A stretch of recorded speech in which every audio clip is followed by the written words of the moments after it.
Hello tout le monde, j'espère que vous allez bien et on se retrouve aujourd'hui pour une nouvelle vidéo sur YouTube. Et aujourd'hui, on va parler d'études d'esthétique. One, two, three, let's switch this up.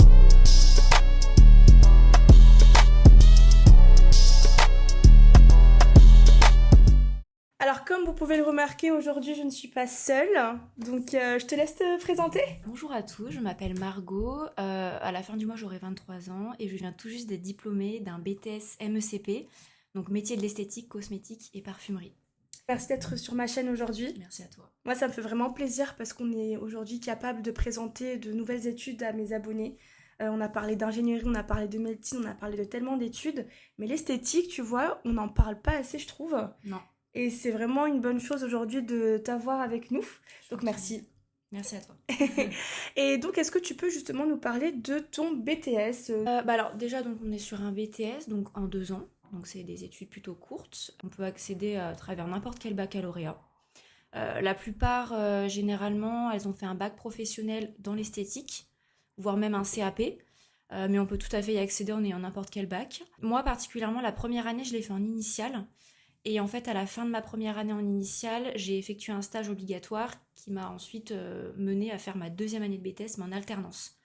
Donc du coup, je trouve ça sympa, c'est qu'en fait, j'ai les deux points de vue en fait. À la fois, j'ai fait une partie en initiale et une partie en alternance. Donc je trouve ça hyper intéressant, plutôt complet. De manière générale, au niveau des matières, alors il faut savoir que le BTS MECP, c'est le deuxième BTS le plus complet, le plus, alors peut-être pas difficile, mais celui en fait qui regroupe vraiment des matières qui peuvent aller du tout au tout. Donc on n'y pense pas forcément.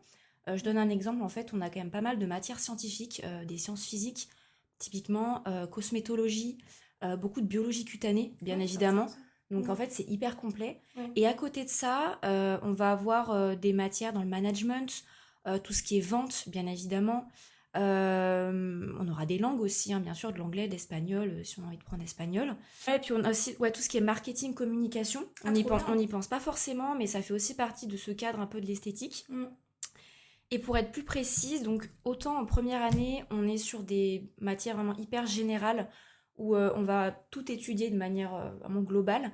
Mais en deuxième année, en fait, on va se spécialiser et on va choisir en fait l'option qui va nous mener en fait au diplôme précis à la fin de l'année. Et en fait, il y a 3 options dans le BTS MECP. La première, il y a l'option cosmétologie, qui ont cet esprit légèrement plus scientifique et qui se voit en fait bosser dans les laboratoires, faire de l'étude au niveau des produits cosmétiques.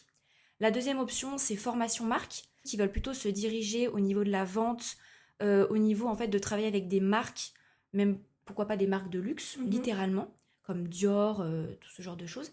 Et la troisième option, c'est celle que j'ai choisie, c'est l'option management, qui veulent par exemple diriger un centre esthétique, qui veulent diriger une équipe.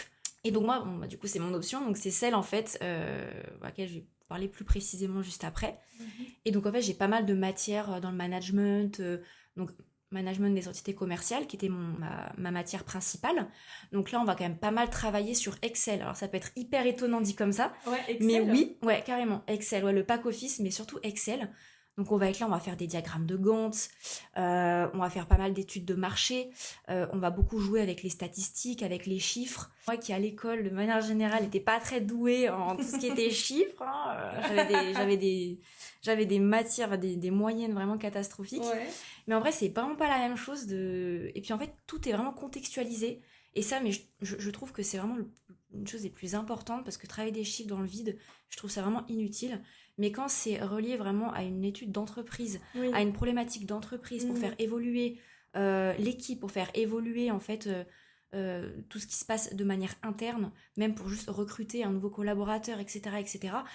Enfin, là, en fait, on voit vraiment l'utilité de ces chiffres-là et on voit vraiment l'utilité de toutes ces données, de tout ce qui tourne autour de ça. Donc pour moi, ça a vraiment du sens. Donc ça, je trouve hyper intéressant. Et aussi tout ce qui est management des équipes, tout simplement. Donc là, c'est tout ce qui est une psychologie commune au niveau de l'équipe, comment gérer des personnes, comment les former, comment faire quand on est face à un problème, voilà, faire face à quelqu'un qui a du mal peut-être à s'intégrer. C'était une autre matière, du coup, l'autre matière générale, qui composait tout l'emploi du temps de la semaine, du coup. Donc finalement, comment se sont évaluées ces matières-là pendant ces 2 années? Est-ce que vous avez des examens tout le temps? Est-ce que c'est à des dates précises? Comment ça fonctionne? Déjà, il y a un contrôle continu. Voilà, que ce soit sur la première ou la deuxième année, on a des notes tout au long de l'année avec un bulletin trimestriel, plutôt classique. Et en fait, donc là, ça va dépendre un peu des écoles. Moi, je sors de l'école Perfit à Lyon. Donc, c'est une école privée.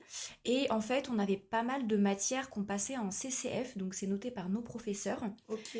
Donc, c'est-à-dire que moi, à la fin de ma première année de BTS, j'ai déjà passé une matière en CCF qui compte en fait pour l'obtention du BTS. Cette matière-là, c'est la matière c'est l'épreuve des matières scientifiques. Donc il y avait la biologie, la science physique et de la cosmétologie. Et un petit peu de management, mais pas grand-chose. Et en fait, cette matière-là, pourquoi je l'ai passée en première année? Parce qu'en fait, l'année d'après, j'avais choisi donc l'option management. Et en fait, les matières donc, que je passe en fin de première année, je ne les retrouvais pas à 100% en fait pour ma deuxième année. Mais normalement, en fait, toutes les matières se passent en deuxième année de BTS, en fait, pour l'obtention du diplôme. Il y a aussi possibilité de passer l'épreuve de pratique esthétique, aussi en fin de première année. Mais moi, vu que j'étais en alternance, parce que du coup, c'est aussi la différence, moi, du coup, j'ai un double parcours, on va dire ça comme ça. Donc, c'est aussi j'ai passé, en fait, l'épreuve de pratique à la fin de ma deuxième année de BTS, là où certaines de mes collègues, en fait, l'ont déjà passé en première année, parce qu'elles avaient choisi une autre option. Donc voilà, c'est un peu confus. Mais généralement, on passe tout à la fin de la deuxième année, en plus d'un petit contrôle continu qui ne compte malheureusement pas pour l'obtention du BTS, mais on a quand même des bulletins trimestriels pour les 2 années. Ces bulletins-là sont là pour évaluer, savoir à peu près où est-ce que tu en es dans tes connaissances, dans tes compétences, j'imagine. Tout à fait. En fait, on a 2 bulletins, donc moitié de l'année et l'autre moitié de l'année. Donc on a une moyenne générale. Bon, généralement, ça tourne autour de 3-4 notes pour chaque matière, pour chaque semestre en fait, ou trimestre, je sais plus précisément. Et donc, au niveau des débouchés, concrètement, à la fin de ce BTS, qu'est-ce qu'on peut faire? On peut faire beaucoup de choses, beaucoup de choses. Donc déjà, selon l'option qu'on choisit, bien évidemment, on va pas se tourner vers le même genre de métier. Donc la plupart qui ont été du coup en management comme moi, il y en a quand même pas mal qui vont être embauchés, donc vu que j'étais en alternance, qui vont être embauchés en fait dans le lieu où elles ont fait l'alternance. Il y en a qui vont évoluer et qui pourront carrément être co-manageuses en fait du centre esthétique où elles travaillent actuellement. Pour celles qui ont pris l'option management en initiale, il y en a beaucoup qui vont pareil se tourner un peu de ce côté-là, mais qui vont d'abord en fait gravir les échelons comme dans n'importe quel type de métier et qui vont d'abord travailler en tant que praticienne dans un spa par exemple, et qui puis en fait au fur et à mesure du temps vont devenir spa manager. Avec la formation qu'on a, c'est ça qui est plutôt pas mal en fait, c'est que on va vraiment très rapidement se tourner vers ce côté manager ou co-manager avec la personne qui dirige déjà l'équipe. Pour toutes celles qui auront plutôt choisi la formation marque, il y en a beaucoup qui vont se diriger vers une 3e année, plutôt axée dans le luxe en fait, vu que c'est la plupart elles vont vouloir bosser là-dedans, pour bosser avec des marques de luxe. Donc il y en a qui vont se diriger vers un bachelor, d'ailleurs que mon école propose aussi, un bachelor marketing, beauté et luxe. Et pour toutes celles qui sont plutôt côté cosméto, en fait, j'en ai une en tête, en fait, elle va directement travailler dans le laboratoire dans lequel elle a fait son stage, en fait, de 2e année. En fait, donc elle va être là à confectionner, en fait, les produits cosmétiques, faire des tests de tout ce qui est au niveau de la peau, de sensibilisation, d'allergie, etc. Donc c'est super intéressant. Après, de manière générale, on peut vraiment continuer les études. On n'est pas obligé de s'arrêter un BTS, loin de là. Il y en a beaucoup qui vont même peut-être changer un peu de secteur. Par exemple, il y en a qui veulent aller plutôt se tourner vers la communication, faire un bachelor en marketing tout court.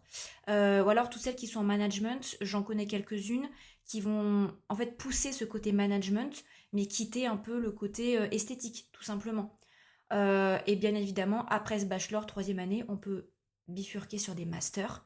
Et là, en fait, on se spécialise dans beaucoup de domaines différents.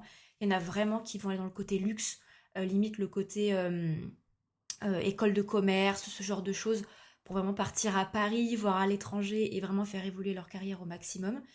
Il y en a qui vont plutôt aller dans le côté spa, mais de luxe aussi. Donc là, ça va vraiment être dirigé des spas de luxe, comme par exemple la Courchevel, ou même dans le sud, c'est vraiment tout à fait possible, ou même Aix-les-Bains, etc. Ou alors, toutes celles qui partent en cosméto, elles peuvent aussi... Mais là, je connais pas trop, parce que le côté scientifique, c'est pas mon fort. Mais je pense très sincèrement qu'on peut tout à fait accéder à des licences en chimie. On a souvent tendance à avoir ce truc de se dire quand on est au lycée, non mais si on fait un BTS esthétique, on va finir esthéticienne. Oui. Et c'est tout. Alors que pas du tout. C'est une preuve pour dire aux gens, en fait, tout est possible. Quel que soit le parcours que vous choisissez au début, tout est possible. Oui. Le fait d'avoir cette expérience en esthétique, c'est aussi une forme de spécialisation. Ça donne en fait cette particularité aux personnes d'être vraiment spécialisées dans leur domaine. Aujourd'hui, les entreprises ont vraiment besoin de gens spécialisés dans leur domaine. Question salaire. Après des études comme ça, on peut prétendre à un salaire de combien en début de carrière à peu près? Ça va dépendre du métier que vous allez exercer si vous faites un BTS esthétique. De ce que j'ai vu sur les offres, bien évidemment, il y en a certaines qui commencent au niveau du SMIC, mais il y en a quand même pas mal où on peut facilement toucher 2000 € net tout de suite. Honnêtement, j'aurais pas de tarif précis, quoi. Mais déjà, sorti, à mon avis, 2000 € net, C'est possible. oui, c'est tout à fait possible. Et si vous faites comme moi, mais moi j'ai un statut d'auto-entrepreneur en tant que nail artiste, si on arrive à bien gérer en fait son argent et qu'on a une clientèle aussi tout de suite, ça peut commencer à monter, à grimper assez rapidement aussi. On peut facilement arriver à 2005 net, voire même un peu plus. On va revenir à un sujet que tu as un tout petit peu abordé tout à l'heure, c'est ton parcours un peu chaotique. Est-ce que tu peux nous en parler de ce parcours-là? Donc j'ai fait un bac économique et social dans un lycée, donc c'était les bacs à l'ancienne. Et ensuite j'ai décidé de faire une licence de psychologie. C'est vraiment au bout de 3 ans, donc au bout de la licence que je me suis dit non, voilà, je n'ai pas voulu continuer. Voilà, et puis je cherchais en fait l'autre domaine qui m'intéressait le plus. Et en fait au fur et à mesure de ma psychologie interne, je me suis découverte en fait un attrait sur ce côté esthétique. Ce côté en fait, alors ça rejoint aussi la psychologie, mais j'aimais ce côté prendre soin de l'autre, de manière générale, mais plus en fait sur un côté beaucoup plus concret. Là où dans les études de psychologie, j'avais l'impression, alors vous m'excuserez du terme, mais de ne servir à rien. Parce qu'en fait, ça reste quand même très théorique, très thématique. Oui. Voilà, surtout en licence. Master, on se spécialise, mais bon, j'ai pas fait de master, donc voilà. Et là où les études d'esthétique, j'ai même pas besoin de vous présenter ça, mais on a des matières quand même pratiques. J'avais besoin en fait de faire quelque chose de concret et de servir à quelque chose. Et en fait, à la fin d'une prestation, que la personne me dise merci, tu m'as aidé. Je peux aussi mettre un des arguments, c'est qu'à la base j'aime beaucoup dessiner, j'aime beaucoup peindre, j'aime beaucoup en fait travailler avec mes mains. Et étant donné que j'avais déjà un bac, j'ai décidé de ne pas faire de CAP ni de bac pro esthétique, mais de directement me tourner vers un BTS, donc études supérieures tout simplement. Quand vous ne savez pas quoi faire, renseignez-vous et faites oui. Faites des expériences, tentez des études. La réorientation est complètement possible et comme tu l'as si bien dit, même au niveau de l'argent, même au niveau des débouchés, finalement, en te réorientant, tu peux avoir un meilleur métier à la fin. Alors toi, qu'est-ce qui t'attend pour la suite du coup? Moi, je voulais vraiment rester dans ce côté pratique et développer un peu ce côté artistique. Donc l'année prochaine, je me suis engagée pour faire une année en tant que make-up artiste, pour devenir make-up artiste professionnel. Donc je reste dans l'école, dans la structure, donc dans l'école où je suis actuellement à Perfit. Et en fait, donc le nom précis, c'est donc je serai diplômée l'année prochaine, maquilleur coiffeur professionnel et option effets spéciaux. J'aime aussi du coup beaucoup le cinéma, tout ce qui est vraiment maquillage avec des poses de prothèses, ce genre de choses, ça m'intéresse énormément et j'ai vraiment envie de développer un peu ce côté-là. En plus, j'ai vraiment de la chance, au travers de mon copain, en fait, je connais des personnes qui bossent dans le cinéma et du coup, j'ai déjà eu l'occasion d'aller sur des petits tournages où j'ai vraiment eu l'occasion de maquiller en fait donc les personnes qui passent devant la caméra et j'ai déjà fait des maquillages vraiment avec des petites prothèses, enfin des trucs limite réalistes comme des zombies ou des taches de sang comme si quelqu'un venait de se prendre des morceaux de verre dans le crâne, enfin ça paraît un petit peu gore mais moi c'est un truc, j'adore en fait ce côté réaliste d'une pose de prothèse, une pose de postiche, etc. Ouais. Et j'ai hâte en fait d'être vraiment spécialisée là-dedans avec un petit diplôme en plus, donc c'est sur 1 an. Et en parallèle de ça, je vais continuer en fait mon activité de nail artiste. Voilà, j'ai fait ses ongles, voilà, tout simplement. C'est comme ça qu'on s'est rencontrés. C'est moi. Du coup, donc je vais continuer cette activité-là. Donc en fait, je travaille avec une autre nail artiste dans le 6e arrondissement de Lyon. Ça se voit que t'es passionnée, ça se voit que t'en as envie, faites ce que vous voulez. Dès que vous avez une petite idée en tête, vous avez cette petite voix dans votre petite tête qui vous dit « Vous aimez bien telle chose ?» Et creusez cette idée-là parce que c'est pas quelque chose qu'on nous apprend à faire. Franchement, renseignez-vous, donnez-vous les moyens, allez à la rencontre des gens, faites des forums, découvrez les métiers de manière générale, posez des questions. Ne soyez pas dans votre chambre, entre guillemets, à ruminer. Parce que quoi qu'on fasse, dans tous les cas, il faut quand même se donner les moyens. Il faut oser, il faut à un moment donné se lever et se pointer quelque part et engendrer en fait votre futur, entre guillemets. Ça, c'est aussi quelque chose que je veux quand même porter, c'est que il faut quand même travailler. Voilà, il faut pas attendre que ça se fasse. Il faut pas attendre que je ne sais quoi. allez-y. Et puis si vous savez pas quoi faire, au pire, allez bosser. Faites un petit taf pour rémunérer, mettez de l'argent de côté. Qu'on sache ou non quoi faire de sa vie, dans tous les cas, il faut avoir une activité, il faut être dans le mouvement et il faut oser, il faut aller à la rencontre des gens, il faut bosser. Ne soyez pas passif, ne tombez pas un peu dans ce petit engrenage un peu limite dépressif où purée, je sais pas quoi faire, c'est nul, je m'ennuie, bah tant pis, je vais rester chez moi. Enfin, j'en connais quelques-uns et en fait, ça c'est vraiment l'erreur aussi à ne pas faire. Soyez dans le mouvement, vraiment. Et puis la motivation, les gens adorent ça. Et des petits tafs aussi, hein. C'est pareil, ça on sort un peu du cadre du coup là du cosmétique, etc. Bossez, faites quelque chose quand même de votre vie. Ne soyez pas dans le passif et tout ira bien pour vous. Les gens, les recruteurs adorent les gens qui font beaucoup de choses. Allez dans des associations, faites je pense à la fac là, mais faites des maraudes limite, faites des dons, enfin lancez-vous. Enfin ce genre de choses, faut vraiment pas y négliger aussi parce que les gens adorent les gens qui bossent beaucoup. De très belles paroles, j'aurais pas dit mieux. Ah oui, non là... Franchement, j'aurais pas dit mieux, donc arrêtez de ruminer et allez-y, foncez et soyez un peu plus dans l'action que dans la réflexion tout le temps, finalement. Merci beaucoup pour toutes les réponses que tu nous as apportées aujourd'hui. Merci à toi de m'avoir invitée. C'était un plaisir. Écoute, c'était un grand plaisir pour moi aussi. Et puis j'espère que vous avez apprécié cette vidéo. N'hésitez pas à laisser un commentaire si vous avez d'autres questions à poser, à la partager, à la liker, à activer la petite cloche pour savoir quand est-ce que je poste de nouvelles vidéos. Et sinon, je vous fais de gros bisous et je vous dis à très vite. Ciao, ciao.